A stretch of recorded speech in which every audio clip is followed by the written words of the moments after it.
అంటే తెలంగాణ విషయంలో బీజేపీకి అంత ప్రేమ లేదని మీ ఉద్దేశమా? లేదా ఇక్కడ నాయకులకు పట్టింపు లేదని మీ భావననా? 2 ఉన్నాయి. మీరు 2 సత్యాలు చెప్పారు. నేను నేను నేను గుజరాతీ ప్రశ్నించిన. మీద ఉన్న నేను ప్రేమ నేను ప్రశ్నలేసిన నేను. మీరు 2 నిజాలే చెప్పారు. ప్రశ్నలేంటి? నిజాలు నిర్భయంగా కుండ బద్దలు కొట్టేసి మీరు నన్ను అడుగుతారు. కుండ ఖచ్చితంగా ఇంకోసారి బద్దలు కొట్టండి. మీరు చెప్పింది సత్యమే. అందులో ఒకళ్ళిద్దరికి ప్రేమ ఉండి కానీ ఇప్పుడు బండి సంజయ్ గారు పవర్ఫుల్ లీడరు. ఆ పార్టీని డెఫినెట్ సరే ఏదన్నా కానీ ఒక మాటలా కానీ నేను అడుగుతా ఉన్నాను. ఆయన అమిత్ షా గారు ఇప్పుడు అంజయ్ గారి గొడవ జరిగినప్పుడే మనకు ఆత్మగౌరవం వచ్చింది. తెలుగువాడు ఎవడన్నా కానండి మొత్తం అంతా. ఇవాళ అమిత్ షా గారు చెప్పులు మోసారంటే ఒక ఒక రాష్ట్ర అధ్యక్షుడి కింద ఒక ఎంపీ కింద ఆయన ఇంట్లో మోసుకోమనండి ఏమైనా చేసుకోమనండి. బయట బయట చాలా గౌరవం ఉండాలి. తండ్రి లాంటి వాడైతే మరి తెలంగాణకు ఎందుకు ద్రోహం చేశారు? తెలంగాణకి గత 12 సంవత్సరాల బడ్జెట్ వెనకమాల బడ్జెట్ దగా నిరంతర దగా అని చెప్తున్నాను. ఇవాళ ఏం చేశారు వీళ్ళు? అతి తెలివిగా ఏం చేశారో తెలుసా? ఆంధ్రప్రదేశ్ తెలంగాణ మధ్య చిచ్చు పెట్టారు. ఇది వీళ్ళు చేసింది. ఆంధ్రప్రదేశ్ పోలీసులు తెలంగాణ పోలీసులు కనుక నాగాన్ సాగర్ దగ్గర కొట్టుకునే పరిస్థితి తీసుకొచ్చి వీళ్ళు కొట్టుకుని ఈ తెలుగు జాతి గుజరాతీ పాదుషాల దగ్గర బానిసగా ఉండాలని చెప్పండి. గుజరాతీ అంటే అందరూ గుజరాత్ గొప్పవాళ్ళు ఉన్నారు. శాల్యూట్ కొడతాం. మా నాన్నగారి పేరు గుజరాత్ పేరు పెట్టుకున్నాం, గాంధీ గారి పేరు. మేము శాల్యూట్ కొడతాం ఎందుకంటే పటేల్ గారికి. ఎందుకు జాతీయ నాయకుడు చూసాం. మోడీ గారు ఉన్నట్టు తెలంగాణకు వచ్చి గుజరాతీ ఆప్కో మీకు స్వాతంత్రం ఇచ్చాడు, ఇంకో గుజరాతీ వచ్చాడు. పటేల్ గారిని గుజరాతీకి తెలంగాణకి ఇచ్చాడు లేదా నీకు మోచేతి నీళ్ళు తాగాలని ఎప్పుడు మాట్లాడుకున్నాం. వాళ్ళు జాతీయ నాయకులుగా గౌరవిస్తాం. మీలాగా గుజరాతీలు చేసే పరిస్థితి మాకు లేదు. మోడీ గారు నిజామాబాద్ వచ్చి మాట్లాడినారు. సరే, coming back to this point. ఇంత అన్యాయం జరుగుతుంటే ఒక నేషనల్ ట్రిబ్యునల్లో కేంద్ర సుప్రీంకోర్టులో కేంద్ర ప్రభుత్వం సిగ్గు లేకుండా ఆంధ్రప్రదేశ్కి తెలంగాణకి వ్యతిరేకంగా ఆంధ్రప్రదేశ్ తెలంగాణకు వ్యతిరేకంగా కృష్ణా జలాల విషయంలో ట్రిబ్యునల్ అఫిడవిట్ వేస్తే నోరు పడిపోయింది అక్కడ నాయకులకి. అంత అద్భుతం. విద్యాసాగర్ గారు లేకపోవటం చాలా బాధాకరం. మీరు కూడా ఆ రోజుకి వెళ్దాం, మనం చనిపోయినప్పుడు అక్కడ ఉన్నాం కదా. అలాంటి వాళ్ళు ఉన్నారండి, కొంతమంది ఉన్నారు. బొమ్మాయి గారు అందరూ ఎన్నిసార్లు డిస్కషన్ కూర్చున్నాను. ఇవాళ మొత్తం డైవర్షన్ ఆ పార్టీ ఈ పార్టీ కాదు. నేను తెలుగు జాతికి అన్యాయం జరుగుతున్నా. మోడీ గారు జీవో ఇచ్చి ఇద్దరిద్దరు కొట్టుకోమని చెప్పి మీ ఇద్దరే కొట్టుకు సావండి చెప్పి జీవో ఇచ్చారు. బడ్జెట్ పైన మనం ఇంతకు ముందు బడ్జెట్లు వచ్చినప్పుడు ఒక రకమైన డిస్కషన్ ఉండేది. ఈసారి కానీ విశ్లేషణ ఏం పెద్దగా తెలంగాణ బాబు బయటి సమాజం మీలాంటి వాళ్ళు కూడా చాలా మంది వివిధ రకాల ఆర్టికల్స్ వచ్చి ఉండేవి, చర్చ జరిగేది. ఇప్పుడు అసలు అది కనబడట్లేదు. ఎందుకు? ఏమైనా కారణం ఏంటంటారు? తెలుగు సమాజం అభ్యుదయ సమాజం ప్రశ్నించేది. ఇతర దేశం మీద దాడి చేసినా సరే ఒక దేశం మీద ఇక్కడ ఉస్మాన్ యూనివర్సిటీలో, ఆంధ్ర యూనివర్సిటీలో, లేదంటే అక్కడ లెనిన్ సెంటర్లో ఒక చైతన్యం ఉండేది. విదేశాల గురించి మాట్లాడుతున్నాం. దేశంలో కూడా ఏ ఇబ్బంది అయినా ఒక ప్రతిస్పందన ఉండేది. అభ్యుదయవాదం పీక్స్లో ఉండేది.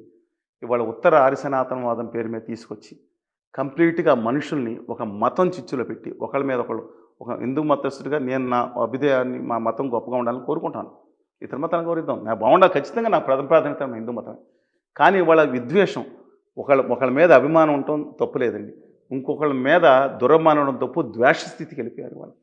నా దేశానికి ఒక సిక్కు ప్రధానమంత్రిగా ఉండగా, మా దేశానికి ఒక ముస్లిం దేశ అధ్యక్షుడు ఉండగా అబ్దుల్ కలాం గారు ఉండగా, ఒక క్రిస్టియన్ రాజ్యసభ డిప్యూటీ చైర్మన్ ఉండగా హిందువులు కత్రేమే నయ్యే. ఇప్పుడు ఆదానీ గారు commander in chief of India political, ఆయన ఆధ్వర్యంలో అందరూ గట్టి హిందువులు అందరూ ఉండగా ఇవాళ ప్రమాదం వచ్చిందంటున్నారు. సమాజాన్ని ఎందుకు దాని వైపు తీసుకెళ్ళిపోతున్నారు అనేది బాధాకరం. నేను ఇంకోటి నితిన్ గడ్కరీ గారితో మాట్లాడాను మొన్న. అగూరోజు 19 వచ్చి మాట్లాడాను.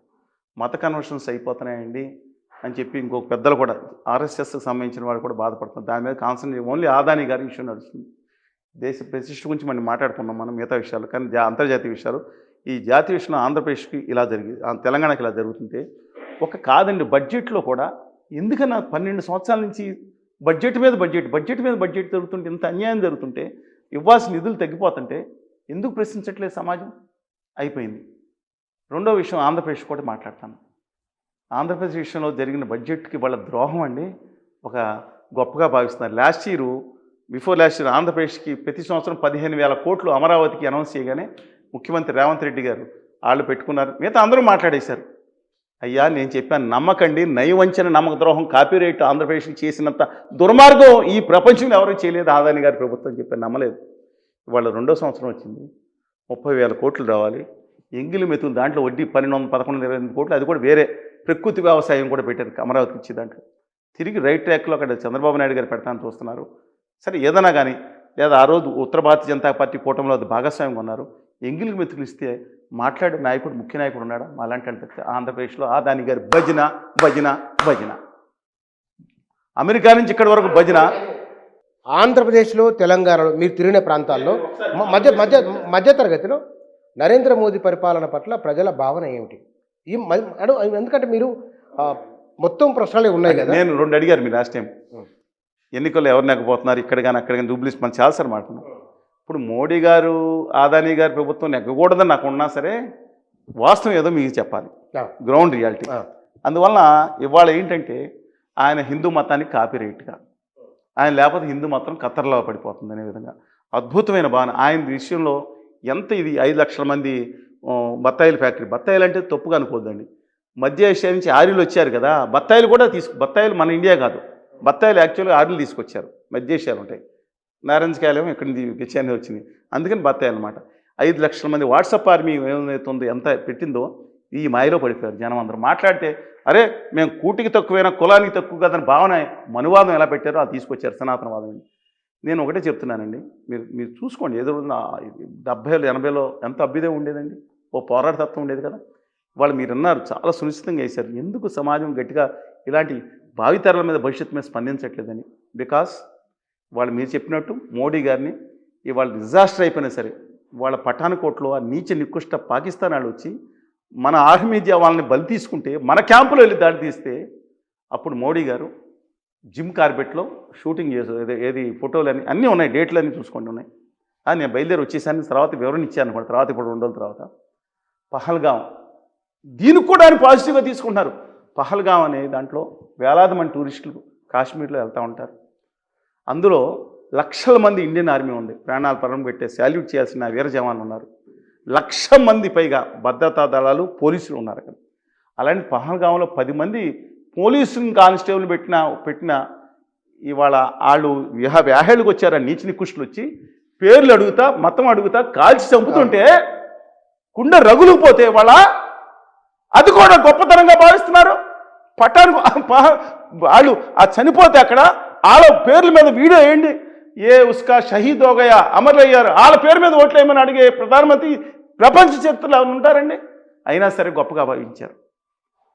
ఇవాళ పెట్రోల్ విషయంలో, ఎందుకంటే ఇదంతా నెగిటివ్ అండి. పెట్రోల్ విషయంలో ఒకటి చెప్తున్నాను, వీళ్ళు మాట్లాడే దిక్కుమాలిన మన్మోహన్ సింగ్ ప్రభుత్వం ఉండగా $120 ఉంటే పెట్రోల్ డీజిల్ 59 రూపాయలు, 60 రూపాయలు పెంచుతారని, అక్కడేమో స్మృతి ఇరానీ గారి గొడవ, ఏ గవర్నమెంట్ చెలజానా అని. మన ఆంధ్రప్రదేశ్, తెలంగాణలో కూడా ఇదే గొడవ, ఏది ఇలా జరిగిందని.